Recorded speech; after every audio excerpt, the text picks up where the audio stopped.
दोपहर 3 बजे के भोजपुरी समाचार में अपने के स्वागत बा। नमस्कार, हम प्रतिमा। सबसे पहले प्रमुख समाचार।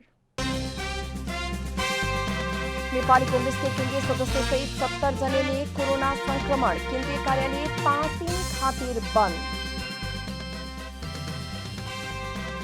प्रदेश 5 की स्थायी राजधानी दांग बनावे के प्रस्ताव के विरोध में रूपंदेही में प्रदर्शन। प्रशासन द्वारा 4 दिन तक बुधवल के मेन क्षेत्र में जम्मा होखेला रोक। लॉकडाउन के चलते कृषि पेशा तरफ आकर्षण बढ़ल, सरकार से दीर्घकालीन योजना बनावेला कृषक सबके आग्रह। कोरोना संक्रमण से विश्वभर मृत्यु होने वाला की संख्या 10,38,000 से बेसी, संक्रमित की संख्या 3,51,00,000 से ज्यादा। आईपीएल क्रिकेट में आज दो खेल हो रहा। पहिलका में मुंबई आ हैदराबाद, दोसर का खेल में चेन्नई आ पंजाब भिड़ी।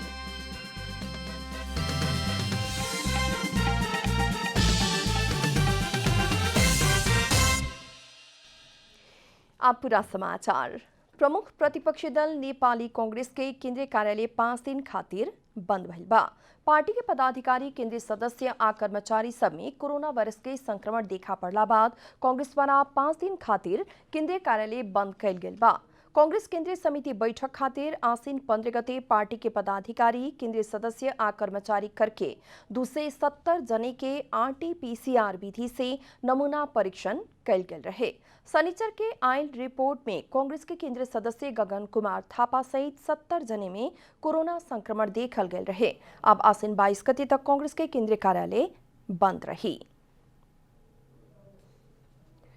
प्रदेश 5 की स्थायी राजधानी दांग देवखुरी बनाए के प्रस्ताव के विरोध में रूपंदेही में प्रदर्शन भइल बा।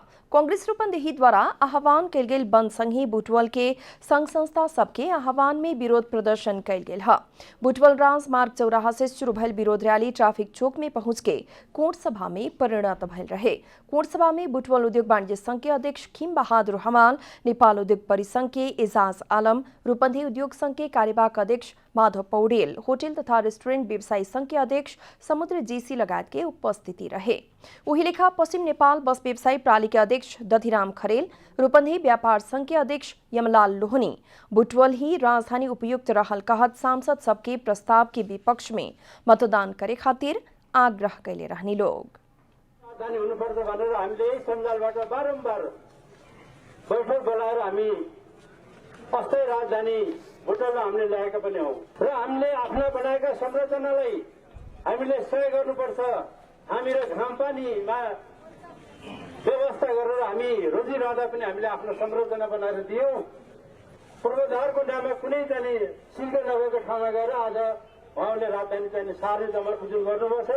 उहाँहरूलाई खबरदारी हो यो आज। प्रदर्शनकारी सब प्रदेश सरकार से रूपंदेही बासी के भावनाओं पर खिलवाड़ कैल जनौले बा। प्रदर्शन के बाद प्रशासन द्वारा बुटवल के कुछ स्थान के निषेधित क्षेत्र तय कैल गेल बा।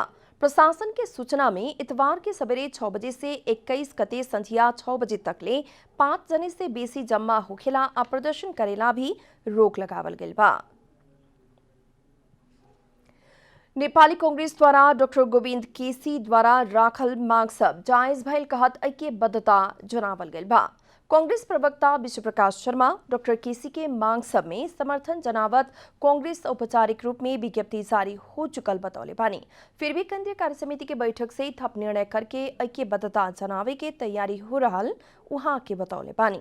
डॉक्टर केसी विगत से ही जायज मांग रखते आए उहाँ के कहनाम बा कांग्रेस नेतृत्व के सरकार के बेरिया भइल समझौता कार्यान्वयन भइला पर ज्यादातर मांग सब पूरा होखे के भी उहाँ के बतौले बानी।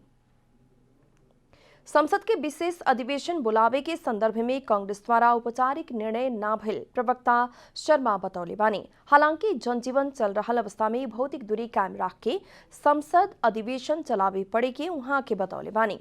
विदेश से नेपाली सब लौटे ना मिलल, तीज त्योहार में बाजार में होखे वाला महंगी, अस्पताल में इलाज ना मिल के मृत्युवरण करे के अवस्था लगायत के विषय में सरकार द्वारा संसद अधिवेशन बुला के नागरिक के बात रख के मार्ग निर्देश करे पड़े के भी उहाँ के बतौले बानी।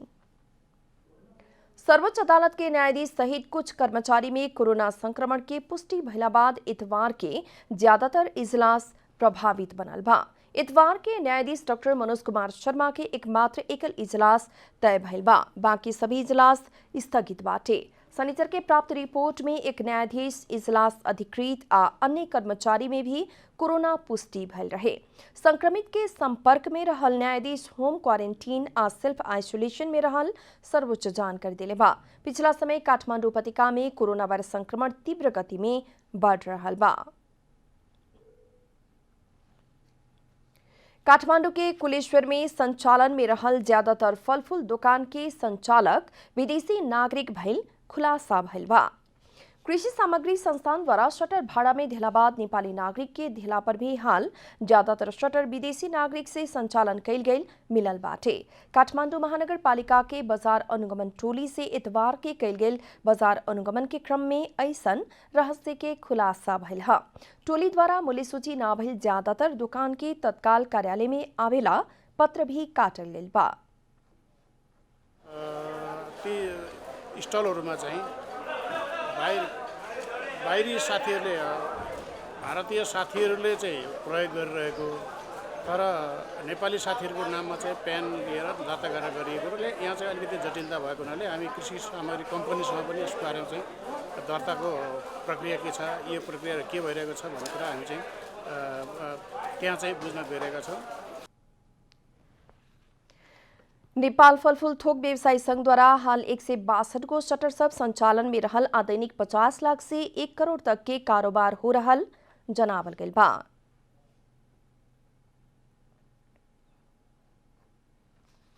केही व्यवसायीहरूले यसमा त्रुटि गरे होला, हामी यसलाई स्वीकार्न तयार छौँ। अहिले जुन समितिले लयो भन्ने कुरो उहाँहरूले एउटा गल्ती बोल्नु भएको हो। समितिले होइन, अहिले प्रत्येक पसलमा जाँसा लाग्छ केही साथीहरू छोडेर हामीले बिल बिजोगहरू सबै एकदम दुरुस्त राख्नको लागि हामीले प्रत्येक पसलमा एउटा अडिटरहरू सबैले आफ्नो एउटा अडिटरहरू राख्ने गरेका छ। व्यवसाय से त्रुटि भइल स्वीकार करत गलती सही करत व्यवसाय संचालन करेला अपने सब तैयार भइल फलफूल थोक व्यवसायी संघ जानकारी दिले बा। भोजपुरी समाचार में आप छोट विश्राम।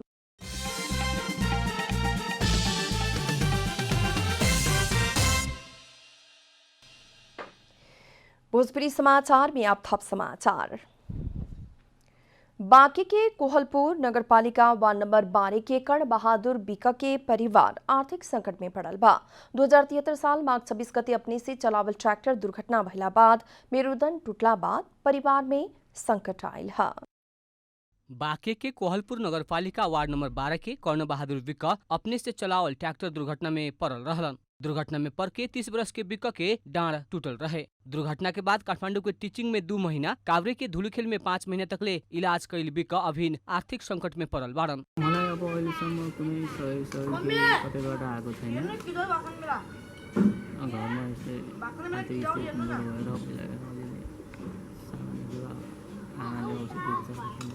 बाहिरबाट मलाई कसैले केही सहयोग आएको छैन। लॉकडाउन होके से पहले ठेला में सामान्य व्यापार कैल कर्ण की पत्नी अभिन कोरोना के जोखिम के कारण घर में ही बैठल बाड़ी, व्यापार नहीं खे। पहिले नै गाह्रो थियो घर खर्च चलाउन, चाउमिन चटपटे बेचेर खर्च चलाइरहेको थिएँ। अहिले त यो चाउमिन चटपटे पनि बिक्री हुँदैन लकडाउनको कारणले, अनि गाह्रो भइरहेको छ घर खर्च चलाउन।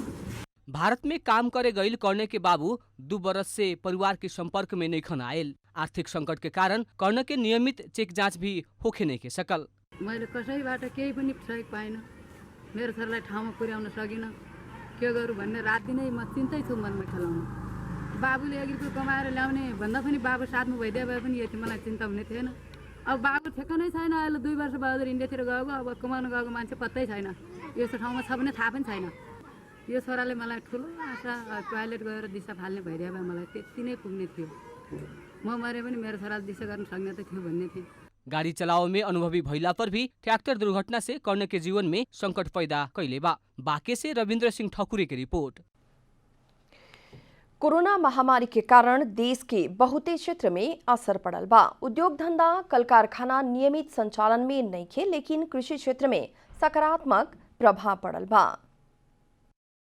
नेपाल कृषि प्रधान देश पिछला समय त एमे बहुते के आकर्षण बढ़ते गइल बा। कृषि पेशा के छोड़ के गइल नागरिक सब अभी लौटे लागल बा। कृषि कार्य में मेहनत बहुते करे पड़े के, आमदनी कम होखेला। कृषि करे वाला के आर्थिक अवस्था देखला से, जागीर व्यवसाय करे वाला के अवस्था से बहुते संपन्न देखे के भइला से पिछला पुस्ता के आकर्षण कम होते गइल रहे। अभिन कोरोना के जोखिम के कारण नवलपुर के उद्यमी कृषि में आकर्षित भइल बा। लगानीमा माछा उत्पादन चाहिँ सानो एरियामा गर्नका लागि अनि हरेकले आफ्नो करेसाबारीमा घर छेउमा गर्न सकिने कुरा छ। अब यो युवाहरू विशेष गरी चाहिँ बेरोजगार युवाहरूले अनि थोरै लगानीमा पनि अनि आफ्नो घर छेउछाउमा अनि माछा पालन गर्न सकिने, ट्याङ्कीमा माछा पालन गर्न सकिने हुनाले बेरोजगारीको समस्याले समाधान त गर्छ नै। नवलपुर के देवचुली में लॉकडाउन के ही बीच में नमूना मछली पालन शुरू भइल बा। फर्नीचर उद्योग चला रहल उद्यमी हुमाकांत पराजुली कोविड के कारण उद्योग प्रभावित भइला के बाद उहे भौतिक पूर्वाधार के पुनर्निर्माण करके 3 गो ट्याङ्की में मछली पालन कैले बाड़न। पहिले चाहिँ यहाँ फर्निचर उद्योग थियो। फर्निचर उद्योग चाहिँ यो लकडाउनको कारणले गर्दाखेरि फर्निचर व्यवसाय अलिक त्यो असफलता देखेपछि अनि त्यसको विकल्पमा केही पूर्वाधारलाई पुनर्निर्माण गरेर अनि यो प्रविधिको चाहिँ विकास गरियो। नवलपुर मछली पालन के पॉकेट क्षेत्र के रूप में चिन्हल जाला। यहाँ नारायणी नदी क्षेत्र और महेंद्र राजमार्ग बीच के जमीन में पानी के पर्याप्त स्रोत भइला से मछली के खातिर उपयुक्त बाटे। यसमा थप पानीको फोहरा दिएपछि पानीको फोहरा प्रयोग गरेर गरिएको चाहिँ मैले खास देखेको छैन। मैले युट्युबहरुमा पनि त्यस्तो चाहिँ सर्च गर्दा मैले पानीको फोहरा माथिबाट फालेको मैले देखेको चाहिँ छैन। र अहिले यो 3टा ट्याङ्कीमा एउटा ट्याङ्की बराबर 40,000 लिटर क्षमता गरी 3टा ट्याङ्कीको 1,20,000 लिटर क्षमताको ट्याङ्कीहरू 3टा ट्याङ्कीहरू निर्माण गरेर यहाँ माछाको लागि छ। कोरोना कहर के ही बीच में नेपाली समाज में कृषि पेशा तरफ बढ़ल आकर्षण के सरकार से दीर्घकालीन योजना के साथ औद्योगिकरण, व्यवसायीकरण करल जरूरी देखल गई बा। नवलपुर से खगेन्द्र पराजुली की रिपोर्ट। अब आर्थिक समाचार।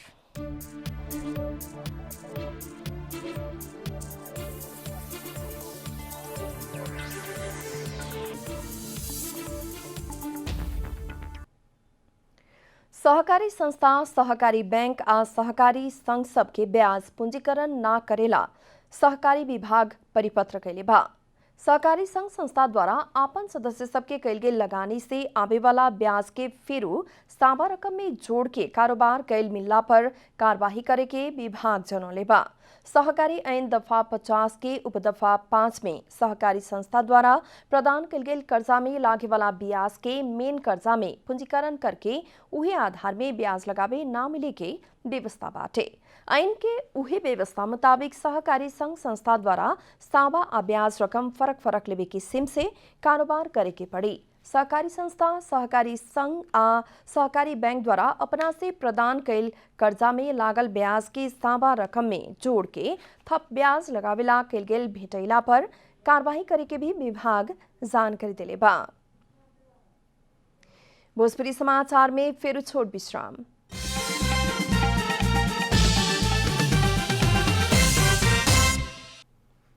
आप खेलकूद समाचार।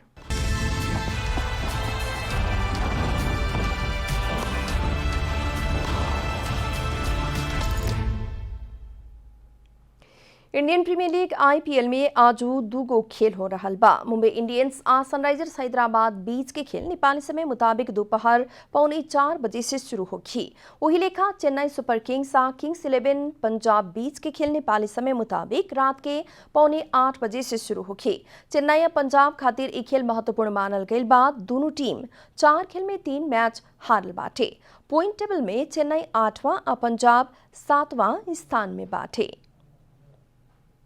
अंत में प्रमुख समाचार फिर एक बेर।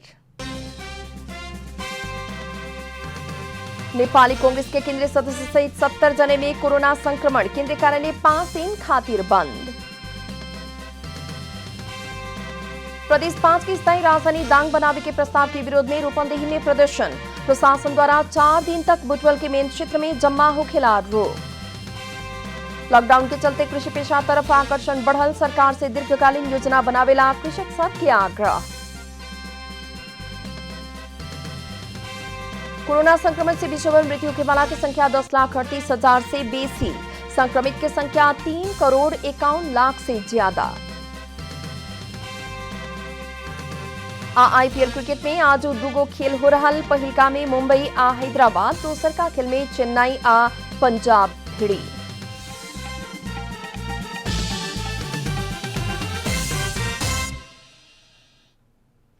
एकरा साथ भोजपुरी समाचार अभी खातिर इतना ही।